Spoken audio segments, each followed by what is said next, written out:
I'll call to order the Wednesday, April the 19th, 2017 meeting of the Recreation and Parks Commission. Could I have Vice Chair Pierce lead us in the Pledge of Allegiance?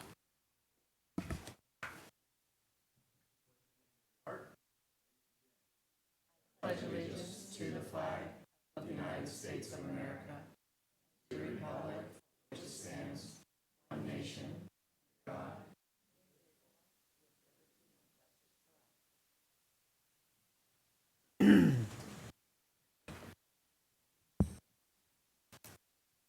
Commissioner Farfan, Present. Commissioner Lubes, Here. Commissioner Bundy, Here. Vice Chair Pierce, Here. and Chairperson Davis. Present. Okay, first presentation up. The staff will recognize Three Musketeers. All right. Jason. Thank you very much. Good evening, everybody, commissioners and members of the public here with us tonight. It's nice to see such a good turnout here from Three Musketeers. We were notified several weeks ago by Executive Director Gail Church that Three Musketeers has been doing their work for 30 years, and it's time that they are actually closing their doors and hoping that the community take care of the trees, and we've been trained to do so. We have lots of volunteers in the community to do so, but I just wanted to bring them here tonight and recognize them for the 30 years of service. It's been a really great partnership between the city and Three Musketeers, and I've really been honored to be part of the Arbor Day celebration, and I know that Mark is sick tonight, but he wanted to extend his gratitude as well in appreciation for Three Musketeers, but we've really truly enjoyed the partnership with Three Musketeers. Mark's tree crew plants a lot of replacement trees throughout the city on an annual basis. And Three Musketeers is responsible for training volunteers and having maps available. And they actually send people out and water those trees and make sure that those trees get well established within the first 2 to 3 years of their life.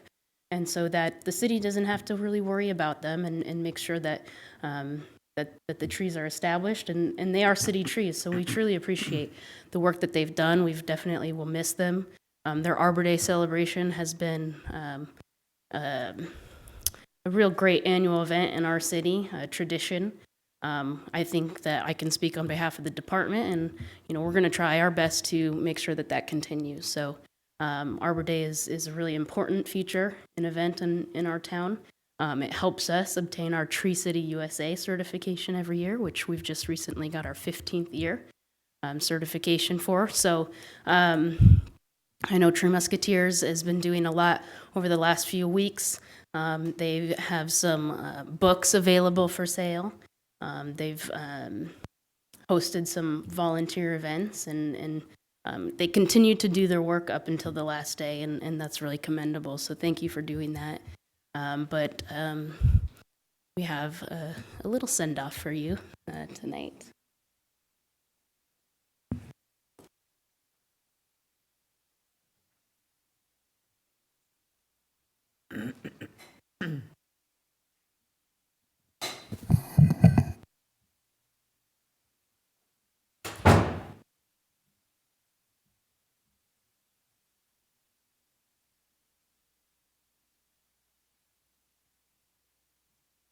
I'm standing here under Marcy the Marvelous Tree, affectionately named that because it was the first tree ever planted by the Three Musketeers, a youth environmental organization founded by third graders in 1987. Well, the Three Musketeers is a youth-led environmental organization, and it has two main sides of it. It has a hometown side and a national side. In memory of these employees, Raytheon and Three Musketeers organized a tree planting where employees and children were able to get their hands dirty for a good cause. Adults can give blood and can give money, but kids can't do those same kinds of things. They can't give back to their country in the same way as adults can. So we view a Dream Grove as a way for kids to give back and for kids to also help themselves and the environment at the same time. It was a stretch of road plagued with bleak sand and occasional weeds. But today, the Imperial Highway median is a little bit brighter and a little bit greener. The youth-based environmental group Three Musketeers organized the Arbor Day event that planted over 100 trees along that stretch of highway, and 11-year-old Musketeer Adam Miranda was excited about what the Trees to the Sea event represented. Today, we are celebrating Arbor Day. Today, we are planting trees for the planet. Tree Musketeers started when I was 8 years old and my brownie troop was learning about the environment. The hole in the ozone layer is enlarging year by year, and if people don't do something about it, we will not be able to live on the surface of the earth. So we decided we wanted to do something to give back, and we planted one tree here in the median on Imperial Avenue. And it was a really empowering experience for us, and we decided we wanted to plant more trees. With shovel in hand, Tree Musketeers help family members dedicate an area along Memory Row for loved ones who have passed away. The reason that Shelley did this for me is I think that she never got a chance to meet my grandparents. Experienced youth volunteers oversee the planting of each dedication ceremony. Just makes me feel really nice inside that I'm doing something for people. This is not only planting these trees, but it's an education for the whole community about how important these trees really are. It's made me feel like I can speak out, like I can be a leader in my community. Today what we're doing is we're caring for and planting trees on Millennium Row. Millennium Row was originally planted by Tree Musketeers in the year 2000 to celebrate the coming of the new millennium. And at 10 years old, I learned so much. I was so shy before I took especially the public speaking courses. I couldn't even stand up in front of my class and make a speech.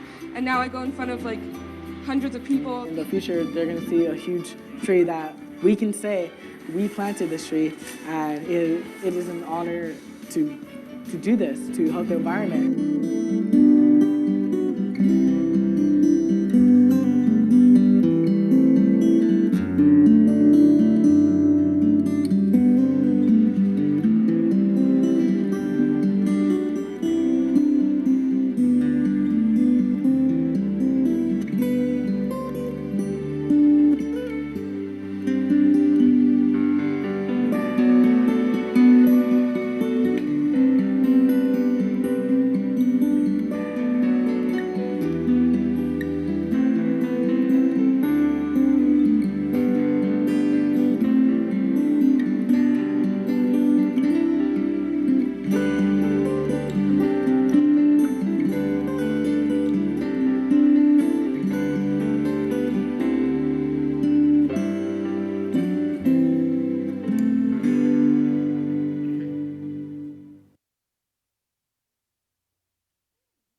So thank you very much again. And like I said, the department wouldn't be the same without Tree Musketeers' support along the way. And we're lucky to have partners like Tree Musketeers.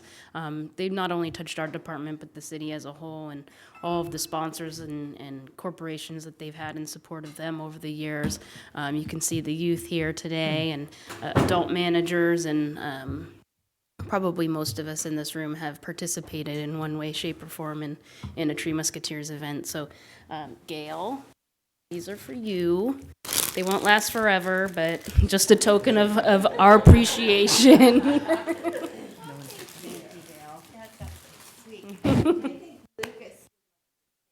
Perfect. We would love for Lucas to say something. So as Gail said, I'm Lucas. The Rec and Park Commission. I'm Lucas Glastetter. Thank you, Meredith, Mark, Liz, and Santos, for your continued support for Tree Musketeers over the past year. Although Tree Musketeers is closing its doors, the parents of the youth management team and the youth managers won't let the spirit of Tree Musketeers die. When one door closes, another door opens.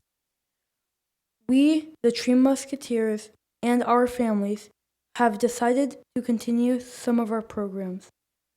So the spirit of Tree Musketeers will live on. Thank you.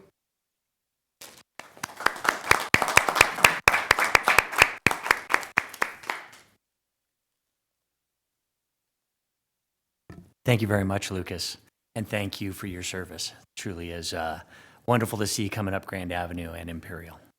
I mean, those are the two that I notice every single day, it seems like. Number two, we'll have Director Pettit introduce the new Recreation Superintendent. Sorry, did you want to make a comment, Dave? I'm afraid Gail might leave, and I will say something at the end, but may I really quickly? Absolutely. So Meredith, you kind of. Wait, Gail and Lucas and everybody, will you wait? I just think, I mean, the impact on the city, it's too big to just let that go that quickly. I'm sorry. Yes. So, I've been here for that whole 30 years, and Meredith did a great job of thanking you on behalf of the city and the impact on the city and the staff and the department and everything. But as residents, not only have you beautified our city and made us understand the importance to the planet, but the impact on the youth, the public speaking, and all the trees, regardless of the trees that are planted here, what you've planted in the kids is what's special. So thank you for that. I think Commissioner Lubes, said that so eloquently, and it's very, very true.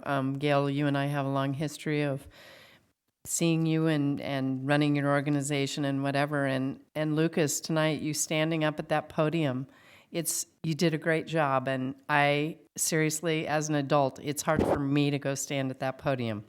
So I think it's fantastic that some of the families and parents are going to continue on some of the programs that are existing, and I know you'll have great support from the community because all of us care about trees, and you've brought the awareness about, just like Commissioner Loop said, of the importance of them to us, the environment, and it's just, you'll be truly missed, but obviously look what's going to live on. So absolutely. So thank you so much. I'd just like to glom on to what Commissioner Lube said. I see your impact in the youth in the city. Being a scoutmaster for Troop 773 about 10 years ago, I could see the difference in the young men who went through your program. They're more confident, they gain abilities that will serve them well for a lifetime. So very well done. Greatly appreciate it.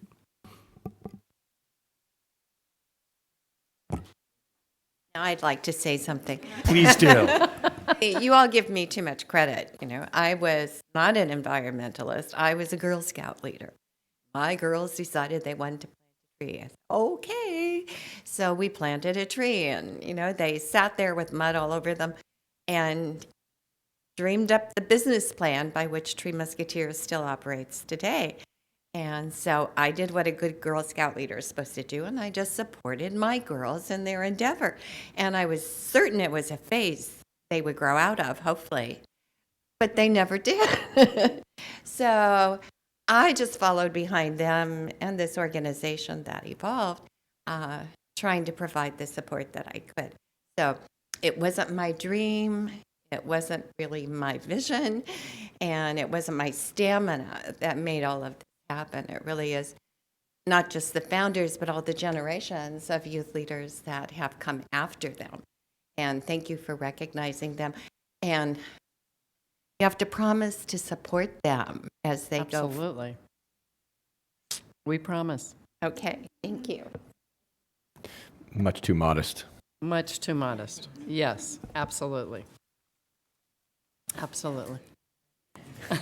Very good. Thank you so much, Gail. Have a wonderful evening. Thank you, everyone, for coming. Do they get to go in front of the council too? Yeah. Oh, good. All right. Yes. And we will rely on you to keep in communication with Parks and Recreation so we can help to assist you in continuing your programs. Okay? Okay. Thank you.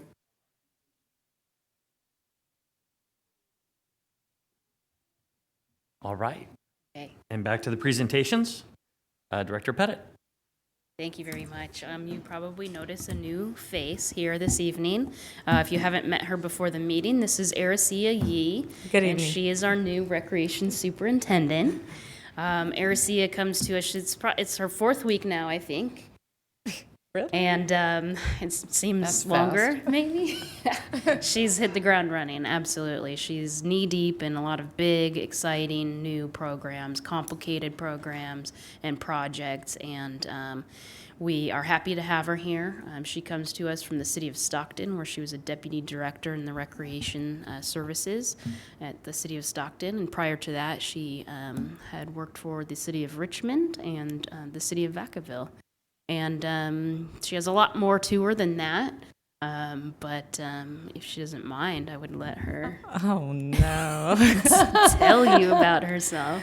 It's so difficult to speak about yourself, but thank you for having me this evening. And of course, I will be here from now on, I believe. I'm just happy to be here with the City of El Segundo right now. As Meredith said, I am trying to hit the ground running and learn as much as I can about the staff and the programs that they serve. And it's really an exciting time. Everyone knows about the new aquatics facility. Aquatics is a big part of my background. So I am a previous lifeguard instructor. So I look forward to getting back into it and at least having my hands in it, probably not guarding the pool, but overseeing it. So other than that, personal things. I have a college daughter, and this is her first year of college, and so mommy's been able to kind of spread her wings and come out to Southern California and be where I really wanted to be all these years. So I'm excited just moving forward and working with Meredith. Meredith has been great. Jackie, Dan, they've all been very supportive, so nice team. Yeah. Let's not go overboard. No, So just thank kidding. you. Uh-oh. So you can find Aricia in the Joslin Center. That's where his office is located. And welcome aboard. Thank you. Welcome. Thank you. Welcome, Aricia. Thank you. Did I pronounce that correctly? Aricia? Aricia. Aricia. Aricia. I'm so sorry. That's okay. Okay. That's the first time that's ever happened. No, it happens to me. I always mispronounce people's names. So, okay. Well, thank you very much. We're so happy to have you. Thank you. All right. At this point, I will open it up to public communications. Not at this time. Sooner or later, we're going to get you. That's right. And now we will close public communications. Onto the consent calendar. We have the minutes from March 15th, 2015. Do I have a action to we pass? I'll make a motion. 2017. Yep. I'll make a motion to approve the minutes. I second. All in favor? Aye. Aye. Perfect. 5-0. And then on to unfinished business, new business, which there's none of either.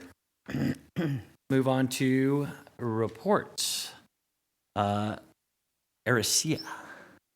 Or Miss Yee. I might go to Miss Yee on this. So, Ms. Yee. We've had a very active month of the 4 weeks I've been here, and you have the report there. But one thing that's missing out of the report is, I believe, our Camp Expo that we had on April 8th. And it was an opportunity for parents to come out. I believe it was from 11 to 1. Parents could come out and get information from contract instructors that will be serving us through the summer. So they had an opportunity to see all the camps, all the activities, and get that information early so they knew what would be available over the summer. We had a great turnout. From what I understand, this is the first time that we've offered that during the summer or right before the summer. So hopefully we're looking to maybe combine that with another event and make it even bigger next year. So very exciting stuff, a lot of positive feedback from the parents. They were happy to get the information early. How did you communicate that to the public? A lot of it, I believe, went out in flyers. It was an activity that started before I landed here, so I'm not sure how the marketing went out at first. I'm sure if we attach it to an event that's gone on year after year, it will attract even more attention. I'm hoping we can attach it to the Easter egg hunt because I think that's an active audience out there, and I think it will grow and grow, so I'm looking forward to that. That's a great idea. So parents can plan ahead and plan their work schedules and vacations, et cetera, et cetera. That's really a good call. Excellent. Thank you very much. On to Mark Trujillo, who doesn't appear to be here. Going over his report, does anybody have any questions, any comments from Mark? Yeah, just curious, what does it take to be a Tree City USA award winner? You have to have a comprehensive urban forest management plan. an arborist overseeing your urban forest, and also events like Arbor Day that help educate the public on the importance of trees. And is there any inkling that another organization will spring up? I know they're talking about continuing on, but are they going to formulate anything official, or? That I don't know. Because the concern is that, of course, over the next 4 or 5 years, it'll dwindle, and then no one will be watering those trees that have no sprinklers anymore. Right, and in fact, all of the trees have no sprinklers, and we do educate. A big part of what Tree Musketeers was educating the property owners adjacent to our street trees on watering the trees and asking them for a commitment to help those trees, because during seasons of drought is where we see a lot of issues with the trees not surviving or having health issues. But once they're established 2 to 3 years after they've been planted, then usually in this climate, they get enough water from runoff or rain and precipitation. So it's really, the big concern is on those newly planted trees. But what I understand, I think the programs that they're looking at providing and continuing are a lot of the youth leadership type programs. Thank you. Meredith, how many trees a year do we plant? I would say probably about 200. Okay. That's a good number, about one a day. Meredith, so you guys have had good commitment from the residents that are adjacent to there? They do water it actively? Some do. Yeah.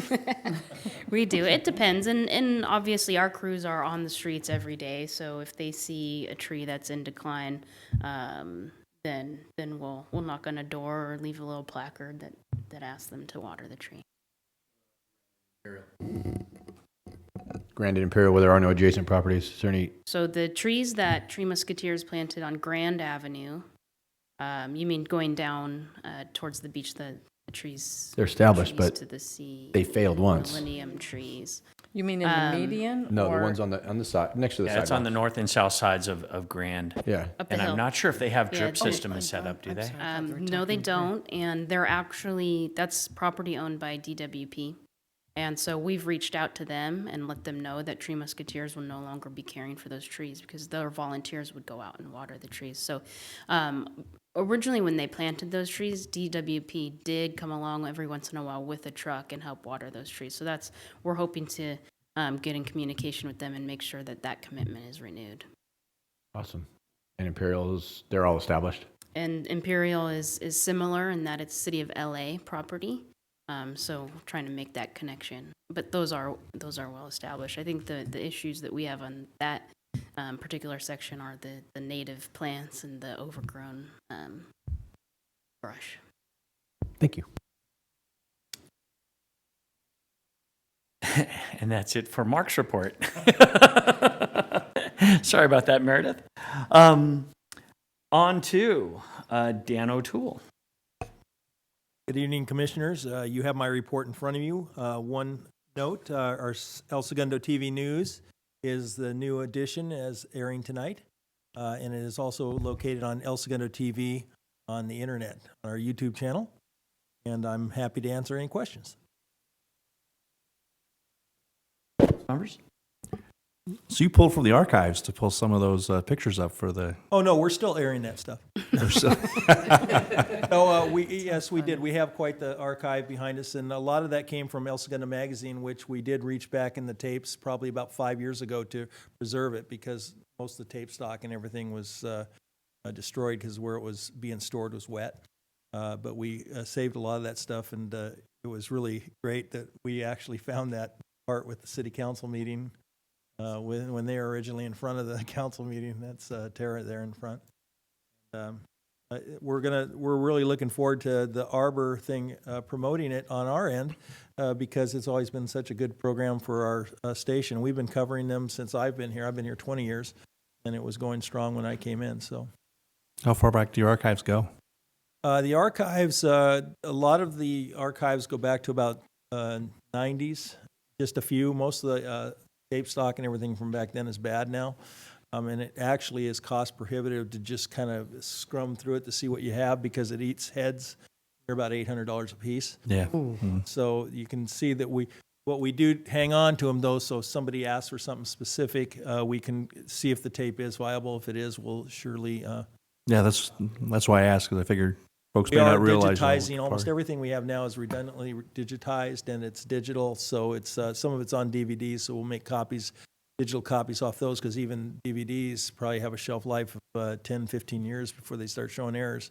The problem with the DVD and digital is once it has an error, it's gone. It's not like a tape where it'll just fuzz up for a minute. Mm-hmm. Thanks, Dan. Perfect. Thank you very much, Dan. And Department Director's report, Meredith. You have my report in front of you. Please ask any questions that you have. We did have a golf course design committee meeting earlier this week, and that committee, as you know, the purpose of it was to really flesh out, as we move through this process with Topgolf, the redesign of the golf course and the clubhouse.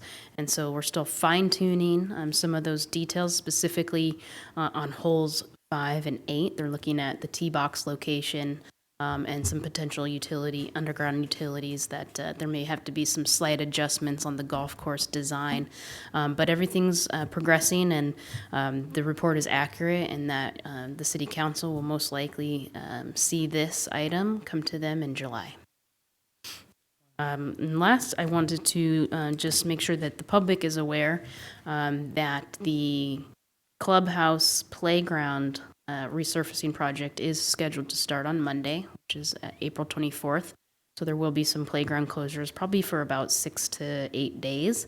And we are resurfacing the upper playground and then also underneath the swings on the lower playground. So I know over time the holes keep getting worse and worse, and we're excited that this project is going to be under construction. So it should be a pretty quick process, and looking forward to that. Perfect. Thank you very much. Any questions for Meredith? More questions for Mark than Meredith. Has there been any talk about the actual club, the Topgolf project as a whole, as far as completion and dates, or are they still working on refining the plan before they could put any dates together? Well, the City Council has asked CenterCal, the developer, that if approved in July, that they not start construction till at least after Labor Day, September, and that's so that the golf course operations can continue through its busiest period, which is the summer, and also that they could plan and operate their youth programs throughout the summer. So we know at the very earliest, if approved, that the course would close early September. And then from there, the course and clubhouse piece would likely take about 6 to 8 months, and the Topgolf piece is more about 14 months. So it really just kind of depends on how quickly they can hit the ground after the approval process. Perfect. Thank you. So they're expecting to stagger the openings of those? Yes. According to the agreement, the golf course and pro shop has to open at the same time or before Topgolf.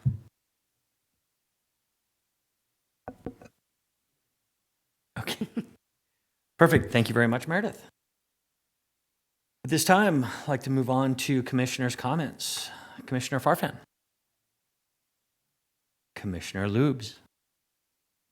I just think that 30 years of service to the community, I'm glad to hear they're going in front of the council, because it seems like we need to do something much bigger. I know she's very modest about it, but I think it's impossible for me to not thank them more, given this opportunity, because we won't get to again. I want to focus on the youth piece, because I think that's what's going to continue on, is the youth programs, but all of it is just selfless acts for the community, and it has made a difference for us as residents, both beautifying the city, forcing us to think about the environment in ways that we haven't, and just generally getting kids together for good things. And so it's pretty powerful. I'm sad that it's closing its doors, quote, but hopefully the key components will continue, and we can, as you said, do what we can as a commission or as a council or as a city government to help support that group. It's pretty important. So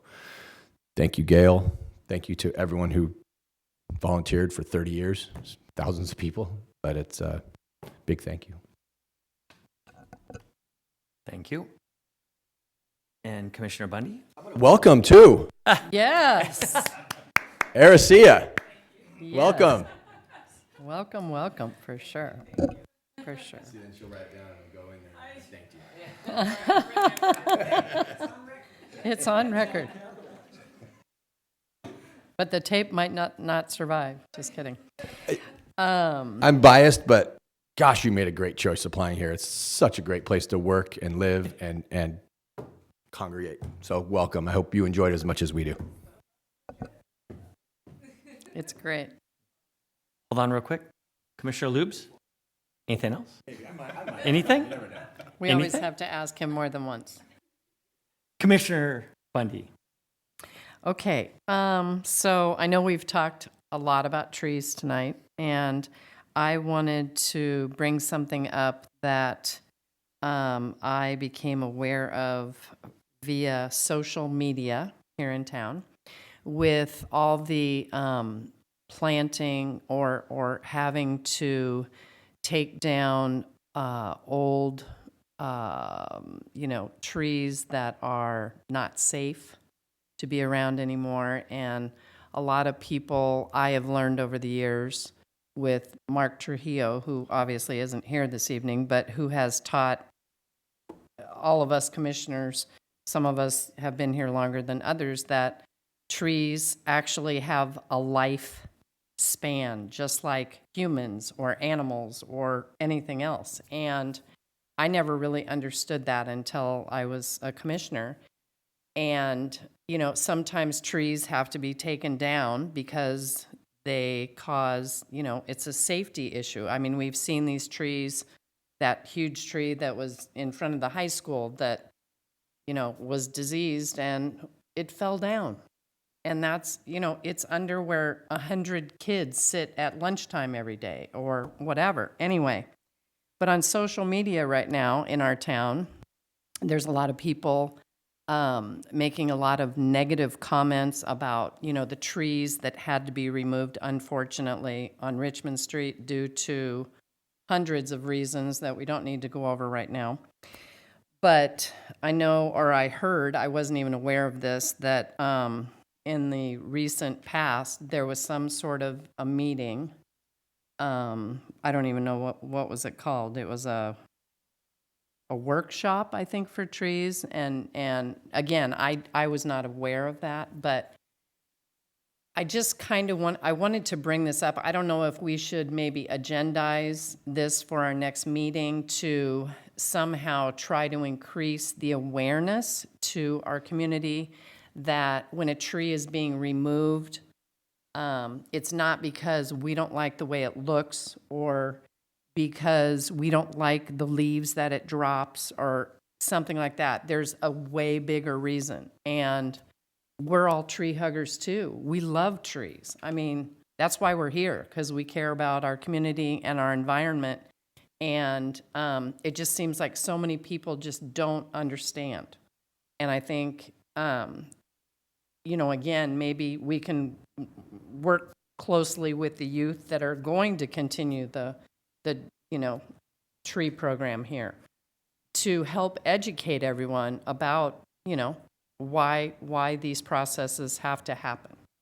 So I just wanted to bring that up. I don't know if other commissioners think that's something that we should agendize so we can officially talk about it and or somehow maybe ask for another workshop / educational seminar down the road, or, maybe between now and next meeting, we can all think about some new, fresh ideas to share thoughts with the community.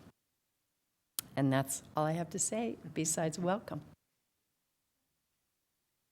All right. Vice Chairperson Pierce. Here's I'm going to jump along with Commissioner Lubes and welcome you to the community. I hope you find it as inviting as I did when I came here about 30 years ago. So you'll find it's a nice small town in a big city. So welcome aboard. We look forward to working with you. And finally, myself. Welcome, welcome, welcome. I hope you've kind of got a good feel for the city, and I think hopefully you'll feel, as I think all of us do on the commission, that it is a pretty special little town, and it has its highs and lows. You know, we've got a lot of people that are willing to talk about things that they may not be the most informed on. And it's just nice to know that we've got some quality people signing up and coming in and doing stuff, as well as the people that have been here doing a great job. And it's a pleasure to have you here.